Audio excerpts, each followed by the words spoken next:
Hey everybody, Dia Davidson here with another conversation on race. This time we're talking about corporate America, being Black at that particular table.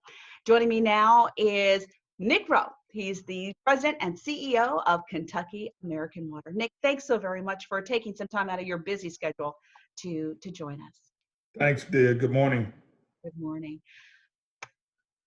Being Black at the corporate table, that's got to be lonely and scary. Yeah. It's been a challenge. I've been in the corporate environment for almost 40 years. It has gotten better over the years, of course, but we're not where we need to be, and we've got a lot of room to grow and develop. 40 years.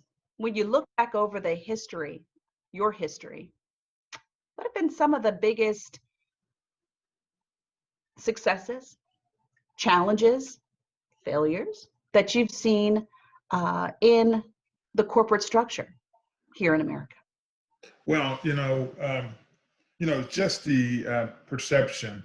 Here we are in 2020, and we're still talking about inclusion and diversity, and really still trying to educate people what that means.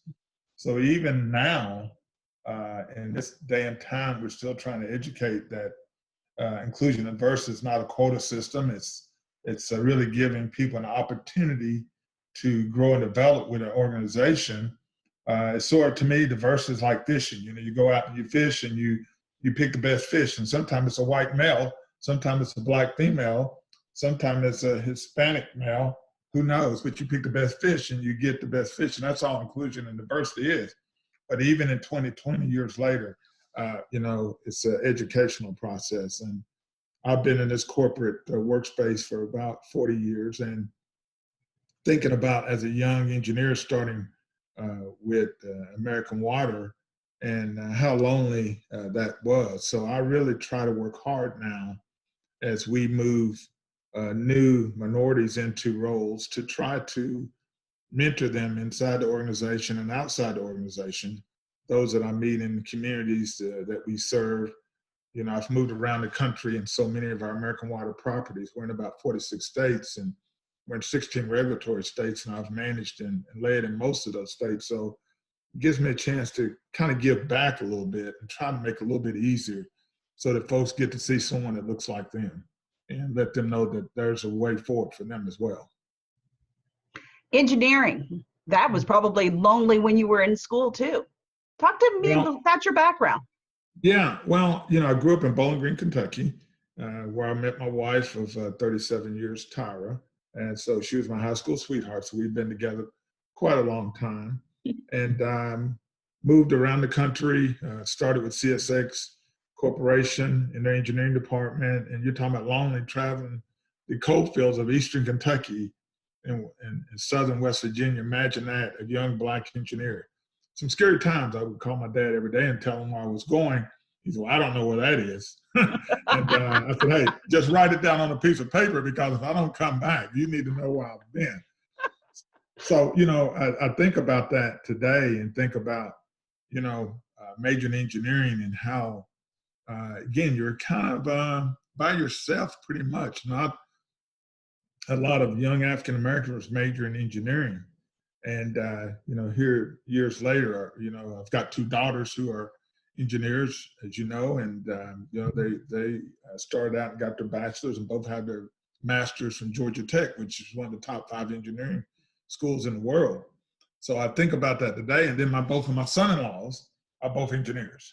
So it's kind of funny. I've came full circle from being a very lonely engineer to moving up in corporate America and trying to navigate through those waters. And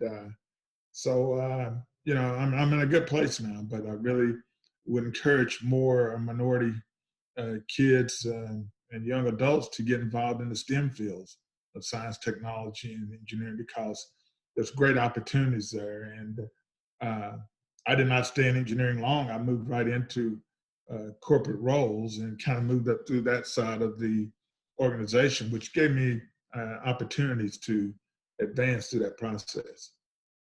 What do you say to young African Americans and parents of African American children when they are discouraged in school to shy away from math and science. You're not good enough, or maybe you need a little extra help. You know, those condescending words that Yes. are used to try to kind of tweak with the psyche. Exactly. What do you say? Well, I think you're so right, dear. That happens all the time. I think you got to dream big.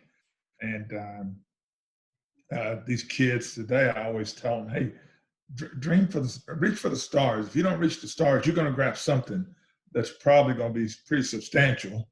And you reach high and you don't get as high as you like, you're still going to grab hold of something that's going to be able to take care of you and your family and your loved ones.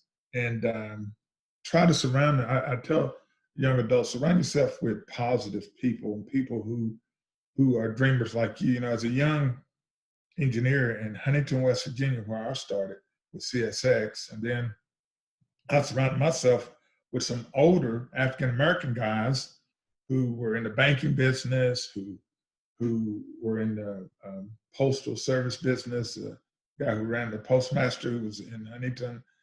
Those guys kind of mentored me. And I was a young guy hanging out with all these guys older than me at that time. But I always thought, man, I would tell them, hey, one day I'm going to be president of one of these companies. Hey, young man, hey, you're dreaming a little. Oh, I said, oh, yeah, I will be. How do you know that?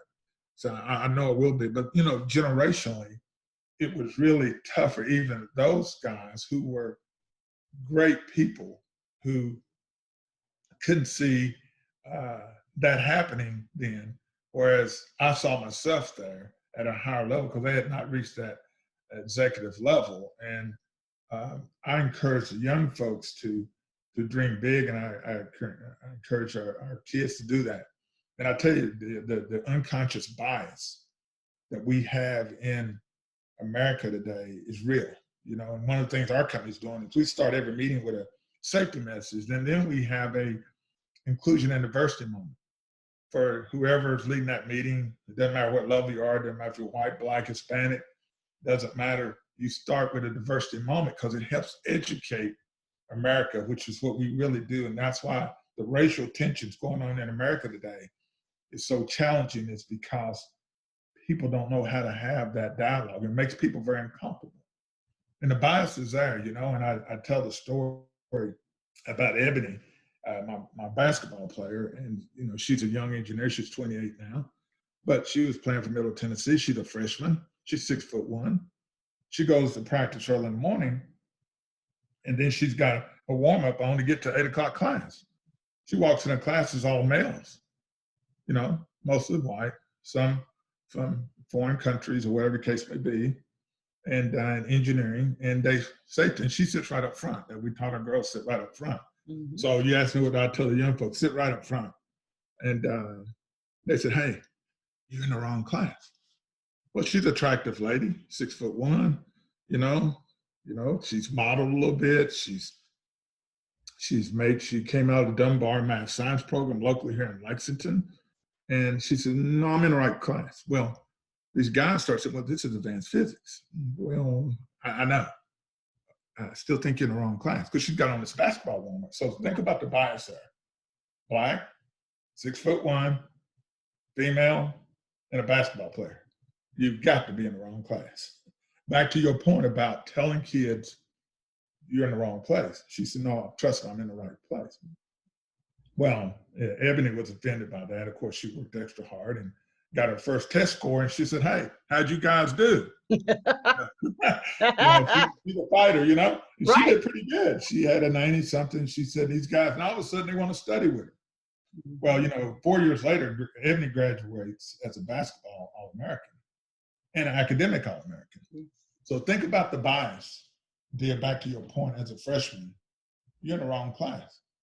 She's a basketball All-American, turned down the WNBA, goes on to Georgia Tech, get her master's, and at the same time becomes an academic All-American. So just think if her spirit had been broken, if she wasn't mentally tough enough to fight through that. So I tell our young folks, as I'm sure you're doing with your daughter, you and Raymond are doing with your daughter, be mentally strong, and especially if you're a female.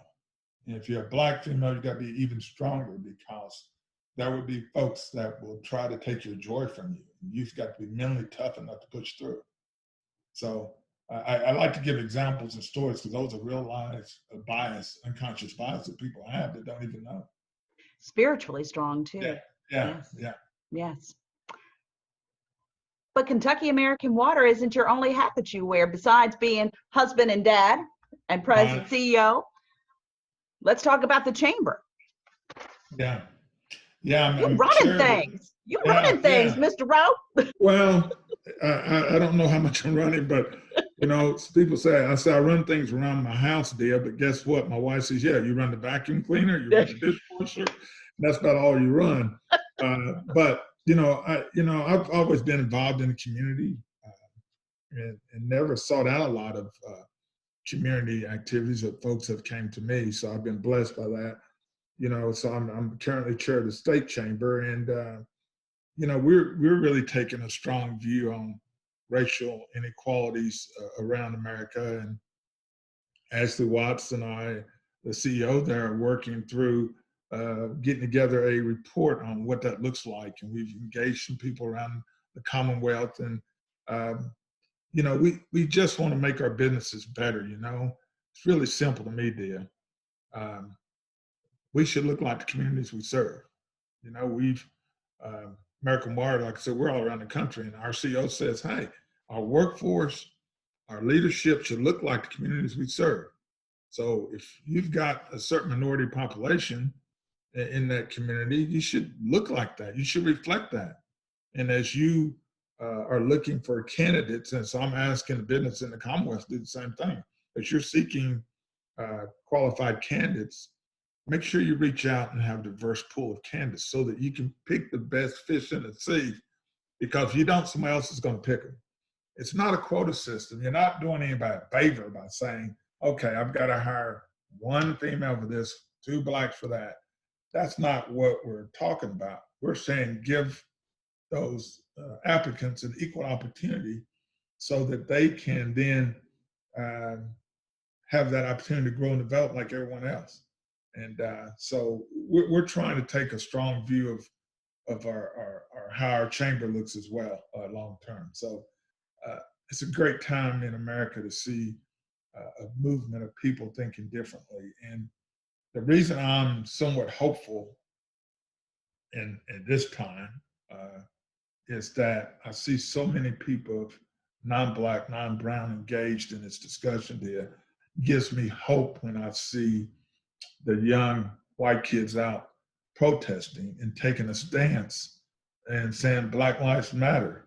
And they're saying because, let me tell you, the next generation of kids and your daughter's generation following that won't put up with it. They really won't. They won't put up with racism.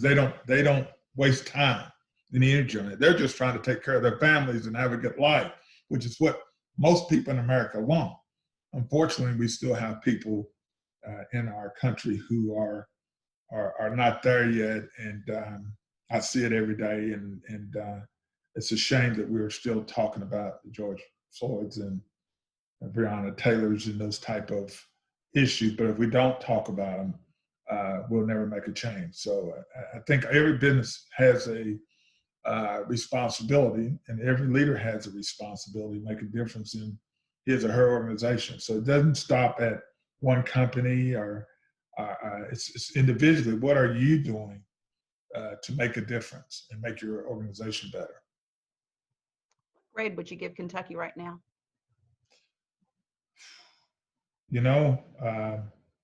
I'd give us a C. We're average at best. Some places probably worse. I think we just don't know what we don't know yet. And we've got ways to go. Some businesses are higher grade than that. They've moved themselves along the journey. Others have not. Until we start measuring things, I'm not sure businesses can get there. We've got, like for our company, American Water, throughout the whole nation, we've got development goals in our plan. We got supplier chain goals of how much minority spend we should have. And we have to have for every job opening, we have to have some diverse candidates. So until you set those parameters and make it part of your goals, but that starts with the parent company board of directors to the CEO, who moves it down to all of us executives. And then I've got to carry that mantra for Kentucky, Tennessee, Georgia, which are my 3 states that I kind of lead. So, yeah, we're not quite there in Kentucky.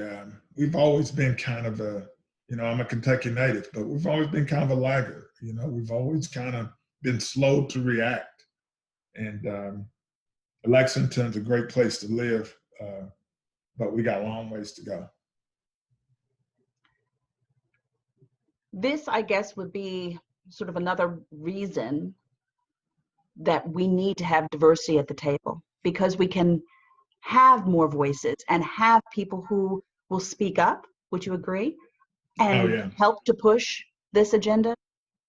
Yeah, I agree, Dia, and it's really, like I said, it's still an educational process, because we had a couple of webinars internally. We've got about 7,000 employees nationally. We had a couple of inclusion and diversity webinars, and I was fortunate enough to participate in the panel on that. And it was really great to have so many people engaged. But what we found is a lot of our employees were just uncomfortable having the conversation. And I think that's what I think about your neighborhood and your friends and neighbors that that it makes people uncomfortable. And most people have the right intent. They really want to have the dialogue, but they don't want to say the wrong thing. And I ask people, hey, look, I'd rather for you to say the wrong thing and not say nothing, because being silent doesn't help.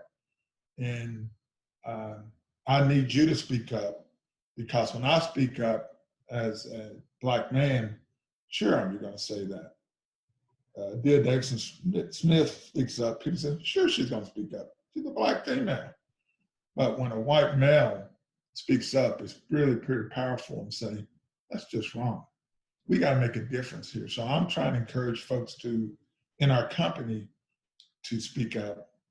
And then people, my neighbors and friends, still trying to educate them on opportunities that are being missed, and trying to explain to people what white privilege really means. And the only way I can do that is to give examples, and examples are pretty powerful. Dia, the example I gave at one of our meetings, and I gave to some of my friends here living in our neighborhood. We live in a pretty exclusive neighborhood. Mm-hmm. And my wife, Tyra, was out gardening, and a lady rolled down the window and said, hey, this is a beautiful place. Who lives here?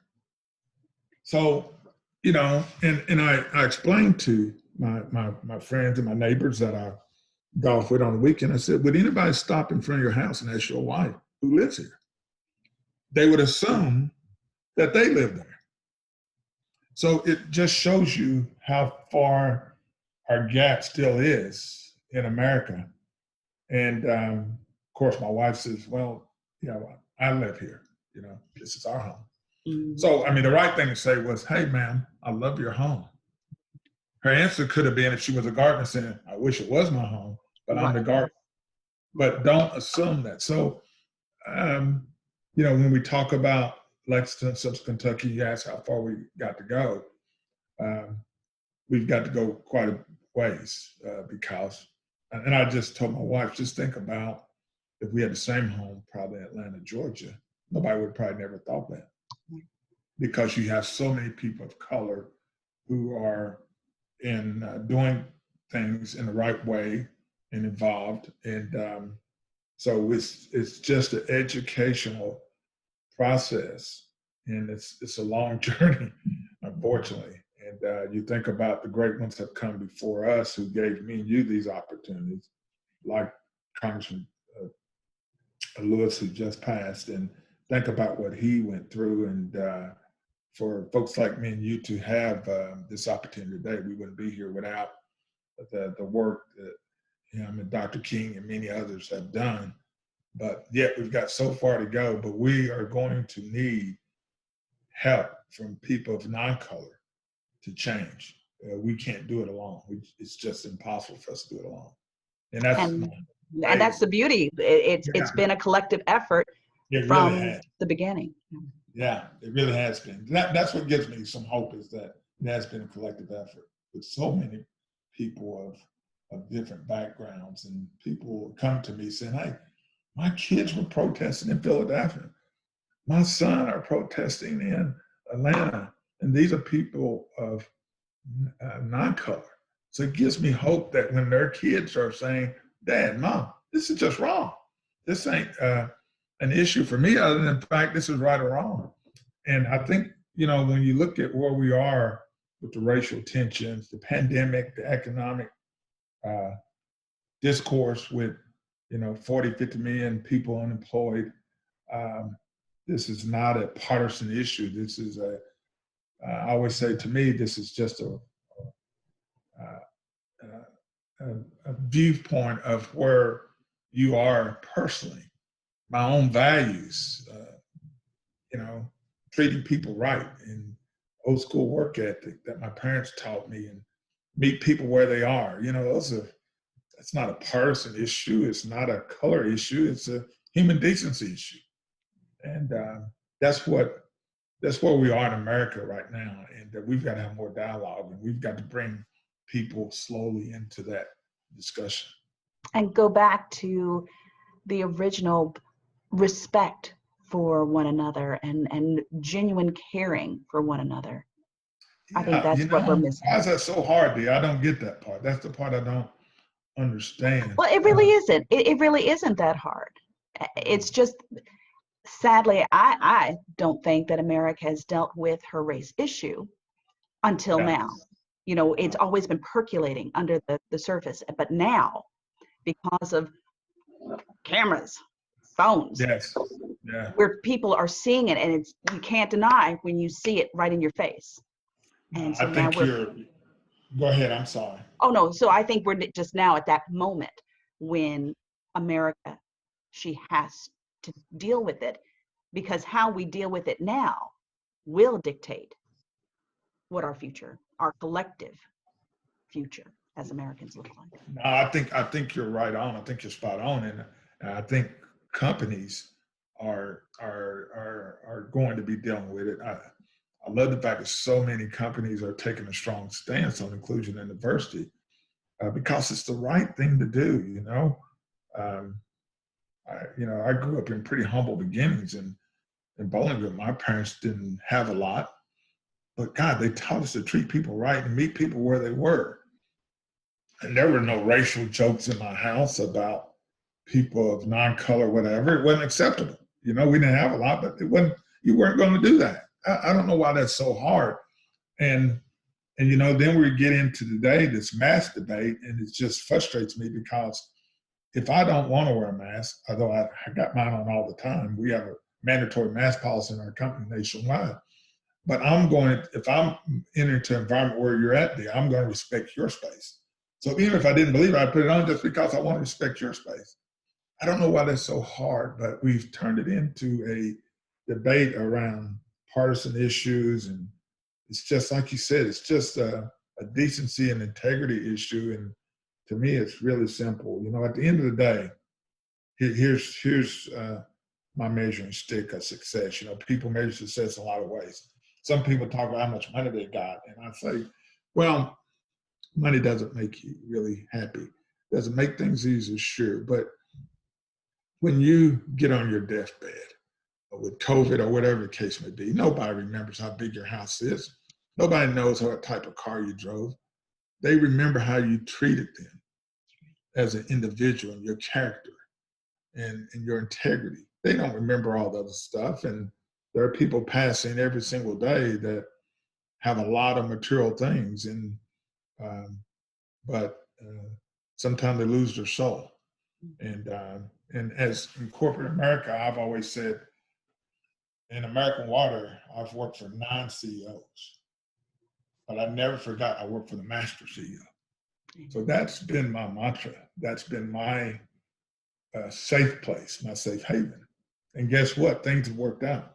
So I tell that story all the time. And as long as you have that balance in corporate America, with so much coming at these young folks trying to enter into that space and trying to navigate how do they get opportunities.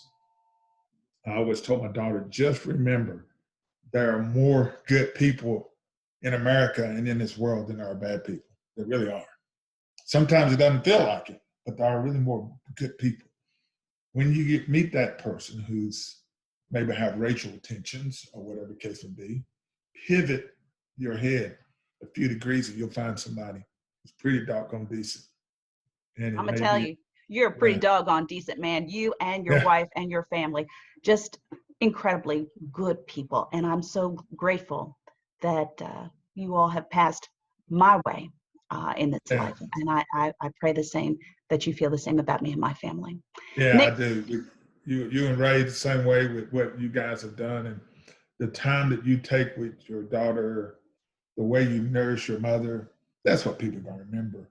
I mean, what you do with your day job is important, but that's really your measuring stick and how you guys are giving back through your Christian spirit to the church and Raymond's calling as a minister. I mean, those are blessings that you can't buy and sell. Nick Rowe, thank you so very much for joining me for this Sure. conversation. Hey guys, thank you so much for joining in on our conversation on race and the corporate world. So if you've enjoyed this conversation, please log on to the LAX18 Facebook page and all of our social media platforms to kind of experience some of the others and learn a little bit more about what it is to be Black in America. Until next time, Thanks. I'm Dia Davidson.